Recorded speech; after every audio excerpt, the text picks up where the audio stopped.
perlakukan kami tidak setimpal dengan kesalahan kami. Engkau tidak memandang hina hati yang menyesal dan hancur.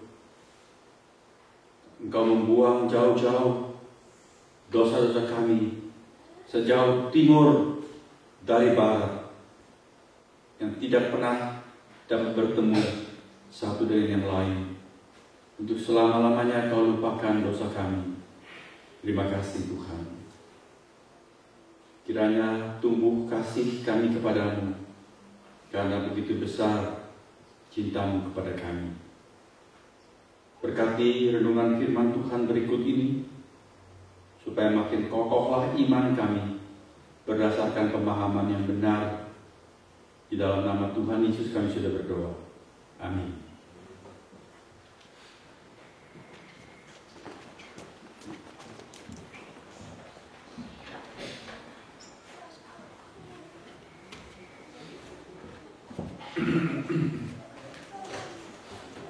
Saudara-saudara yang dikasihi Tuhan, marilah bersama-sama kita membuka firman Tuhan dari Injil Markus pasal yang ke-15.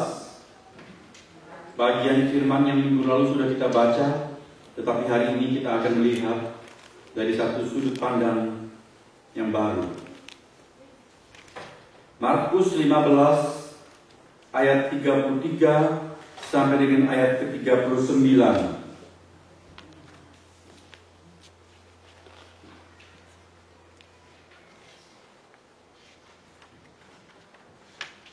Markus 15 ayat 33 sampai dengan ayat yang ke-39 saja.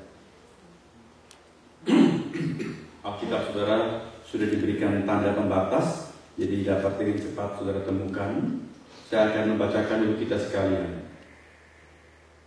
Markus 15, kita mulai di ayat ke-33. Pada jam 12, kegelapan meliputi seluruh daerah itu dan berlangsung sampai jam 3.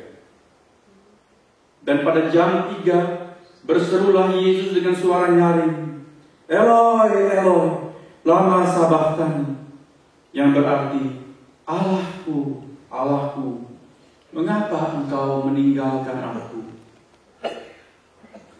Mendengar itu beberapa orang yang berdiri di situ berkata, lihat, ia memanggil Elia. Maka datanglah seorang dengan bunga karang, mencelupkannya ke dalam anggur asam, lalu mencucukkannya pada sebatang bulu, dan memberi Yesus minum serta berkata, baiklah kita tunggu dan melihat apakah Elia datang untuk menurunkan dia. Lalu berserulah Yesus dengan suara nyaring dan menyerahkan nyawanya. Ketika itu tabir bait suci terbelah dua dari atas sampai ke bawah. Waktu kepala pasukan yang berdiri berhadapan dengan dia melihat matinya demikian, berkatalah ia, sungguh orang ini adalah anak Allah. Ayat 39 akan menjadi ayat emas renungan kita. Mari saya ajak kita bersama-sama membaca ayat yang terakhir dari pembacaan kita, ayat 39 bersama-sama. Waktu kepala pasukan yang berdiri berhadapan dengan dia melihat matinya demikian, berkatalah ia, sungguh orang ini adalah anak Allah. Sungguhkah Yesus itu anak Allah? Inilah tema yang kita angkat untuk renungan pada sore hari ini. Saudara, apakah sungguh Yesus itu anak Allah? Tema ini berupa sebuah pertanyaan yang boleh kita lihat sebagai suatu pertanyaan yang provokatif. Provokatif artinya suatu pertanyaan yang menggelitik, suatu pertanyaan yang merangsang, suatu pertanyaan yang bisa menimbulkan gara-gara. Sungguhkah Yesus itu anak Allah? Loh, mengapa itu ditanyakan di mimbar gereja lagi? Apakah Yesus itu sungguh anak Allah? Ya kita percaya dia anak Allah. Kita menyembah Dia, kita memuji Dia, kita mengikuti Dia, kita melayani Dia. Saudara, maksud pertanyaan ini adalah pertama dan terutama untuk mengajak kita mengkaji, memeriksa mengapa sejauh ini saya dan saudara percaya bahwa Yesus adalah anak Allah. Atau kalau di antara kita atau di antara manusia ada yang berkata, dia bukan anak Allah. Lantas dia itu siapa? Kita perlu merenungkan pernyataan-pernyataan kita. Sungguh, orang ini adalah anak Allah. Itu adalah sebuah pengakuan, sebuah pernyataan yang diucapkan oleh siapa, saudara? Bukan oleh seorang murid Tuhan. Kalau murid Tuhan, ikut Tuhan, percaya Tuhan, kalau mengakui Tuhan itu sebagai anak Allah, tidak heran, karena dia adalah murid Tuhan. Sungguh, orang ini adalah anak Allah. Itu bukan pernyataan seorang rasul. Kalau seorang rasul, dia utusan Tuhan, dia memang memberitakan Yesus sebagai anak Allah. Tidak heran kalau dia mengakui Yesus sebagai anak Allah. Tetapi pengakuan ini justru dari pihak orang yang melawan dia, orang yang pernah menjadi penyiksanya. Ini adalah pengakuan seorang kepala pasukan.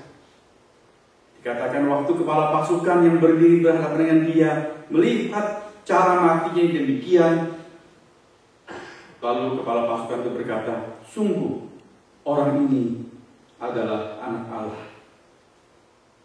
Saudara, apa istimewanya pengakuan ini? Kalau sahabat saudara mengatakan saudara itu orang baik, member, teman kok, namanya juga sahabat, teman baik. Dia mau berteman dengan kita karena dia merasa kita cocok dengan dia, kita baik dengan dia, ya maka dikatakan kita baik. Tapi kalau seorang musuh, seorang yang tidak menyukai kita, yang membenci kita, yang melawan kita, pada suatu kita ketika bisa berkata dia itu orang baik, itu suatu hal yang tidak gampang. Bukan sebuah pengakuan yang bisa diucapkan dengan sembarangan. Kepala pasukan, orang macam apakah itu seorang kepala pasukan? Saudara, di dalam bahasa asli, kepala pasukan ini adalah centurion. Centurion, akar katanya centuri, dalam bahasa Latin itu centum, berarti 100. Jadi seorang kepala pasukan adalah seorang komandan yang membawahi 100 anak buah. Di dalam sistem kemiliteran Romawi, satu legion itu memiliki 10 kohort. Lalu 10 kohort dibagi lagi menjadi 30 maniples, kemudian ada 60 centuri. Saudara-saudara, kalau kita hitung secara jumlah begini, satu batalion itu 6.000 orang. Kemudian satu centurion itu satu centurion membawahi 100, kemudian ada 60 centurion, berarti ada 6.000 semua total. Jadi siapakah itu orang-orang macam centurion ini atau kepala pasukan? Dia adalah orang-orang pilihan. Legion mempunyai komandan yang paling tinggi. Kemudian dia mengatur strategi. Di atasnya mungkin ada jenderal lagi yang menentukan keputusan-keputusan, turun ke bawah dengan komando, pergi menyerang, pergi berperang. Tetapi orang yang paling menentukan di medan perang, kalah atau menang, adalah para centurion ini. Orang-orang ini bukan orang sembarangan. Mereka dipilih lewat jangka waktu yang lama, lewat berbagai seleksi dan bukti. Sesudah banyak pertempuran, dari prajurit-prajurit biasa dinaikkan pangkatnya sampai menjadi centurion. Zaman sekarang orang mengatakan centurion ini adalah para sersan, Mereka itu orang-orang lapangan, bukan orang-orang yang duduk di belakang meja. Mereka adalah orang-orang yang terbukti sebagai orang-orang yang tangguh, yang kuat disiplinnya, kuat kemauannya. Mereka taat kepada atasan sepenuh hati dan cinta rela berkorban untuk anak buahnya. Jenderal-jenderal menulis strategi di atas